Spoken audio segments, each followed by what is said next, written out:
क्रिप ने हम जोमा खसोमा रिलाइडो जिठाए।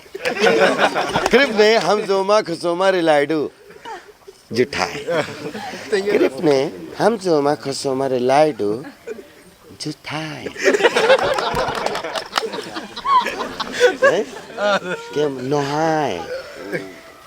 नहीं, इट वॉज ट्रेमेंडस जर्नी और इतना अच्छा लगा कि हम लोग स्विट्ज़रलैंड तो कई बार गए, लेकिन गुवाहाटी और इसके आसपास कई बार आया था, लेकिन हाफलोंग और दीमा हसाओ के फर्स्ट टाइम आने का जो है वो सौभाग्य मिला।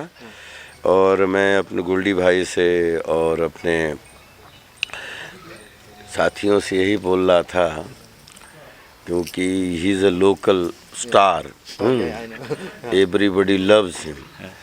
तो मैं इनसे कह रहा था कि हम लोग स्विट्ज़रलैंड जाते हैं हर जगह, लेकिन अगर इंडिया के अलग अलग कोने में जाओ तो आई थिंक स्विट्ज़रलैंड के कई सारे ऑप्शन हैं, उनसे अच्छे ऑप्शन हैं। और आज दीमा हसाओ के जो है और हाफलोंग में जिस तरीके की लोकेशन और सिचुएशन सब देख रहे हैं, तो मुझे लगता है बॉलीवुड और सब लोगों को इधर आके एक बार विजिट करके, तो मुझे नहीं लगता है कि हमें स्विट्ज़रलैंड जाने की ज़रूरत है। हमारे इंडिया में सब कुछ है। और मैं यही कह सकता हूँ एज एन आर्टिस्ट, मुझे पिछले 20 साल से बहुत प्यार मिला सबका, पूरे देश और दुनिया का। लेकिन 96 में मैं आया था पहली बार आसाम और डीफू, इधर सब घूमते हुए गया था। और मुझे लगता है कि पिछले जन्म में, इस जन्म का तो पता नहीं, लेकिन पिछले जन्म में मैं किसी पहाड़ में ही पैदा हुआ हूँ, ये तो पक्का है। क्योंकि मैं जब पहाड़ में जाता हूँ तो मुझे ऐसा लगता है मेरी कुछ यादें हैं इधर। और नॉर्थ ईस्ट बोलते ना, इंडिया अगर पूरा शरीर है तो नॉर्थ ईस्ट हार्ट है। क्या बात है। और हार्ट को अगर जितना अच्छा आप रखोगे तो पूरा शरीर उतना अच्छा रहेगा। और मैं थैंक यू करता हूँ सबको कि आज जिस तरीके से नॉर्थ ईस्ट में प्रोग्रेस डेवलपमेंट हो रहा है, सब लोगों के साथ में बधाई देता हूँ। और कभी भी नॉर्थ ईस्ट में एज एन एक्टर हमारी किसी भी शहर में कहीं भी जाने की, जब भी आपको लगे कि राजपाल की ज़रूरत है, तो इस बार तो आपने टिकट दे दिया, अगली बार आपको टिकट भी देने की ज़रूरत नहीं, मैं ऐसे ही आ जाऊँगा। देखिए सर, ये जनजाति नहीं है, ये असली धरती पुत्र हैं, ये यही इंडियन है। वही सर, क्योंकि पूरे दुनिया में आप अपने देश के अलग अलग कोने में जाओ तो जो 1900 आप 19 बोल रहे हो, ये डिस्ट्रिक्ट में सर अपन ये समझिए 19 ये मिला, ऐसे 1400 अपने वो तो है, 1400 हैं। और वही असली धरती पुत्र हैं। और उन्हीं का ये जो है भारतवर्ष बिछाया हुआ है, जमाया हुआ है।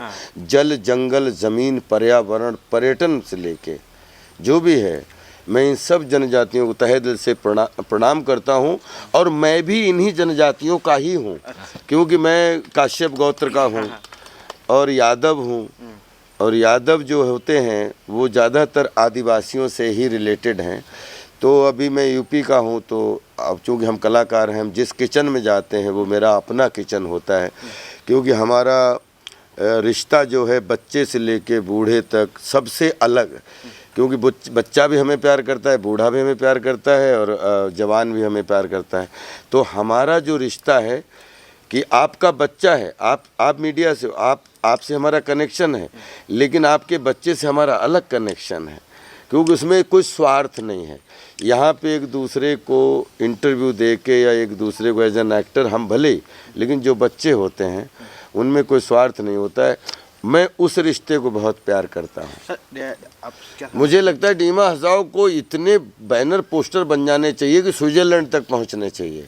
और उसमें अगर राजपाल की ज़रूरत पड़े तो आप बगैर किसी निस्वार्थ के लिए मैं पूरी दुनिया में प्रमोट करने के लिए तैयार हूँ दीमा हसाओ, क्योंकि नहीं, सच में डिज़र्व करते हैं। घर की मुर्गी दाल बराबर होती है सर।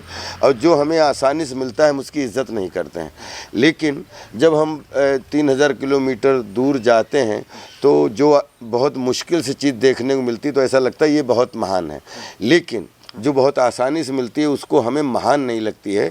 लेकिन विश्वास करिए दीमा हसाओ से लेके यही स्वर्ग है। यहाँ स्वर्ग नहीं है, लेकिन विश्वास करिए सुख शांति रूपी इस स्वर्ग से कम भी नहीं है। जो हम लोग आज देखते हुए हमने कहा कि इस बार तो हम सबसे एक फंक्शन के माध्यम से मिलने आए, और मैं सबको बधाई देता हूँ, पूरी जनता को, डीमा हसाओ के पूरी जनता जनार्दन, जितने बच्चे बूढ़े नौजवान। लेकिन नेक्स्ट टाइम आप नहीं बुलाओगे, मैं अपनी तरफ से यहाँ घूमने आऊँगा और सबसे मिल के जाऊँगा। Thank you sir.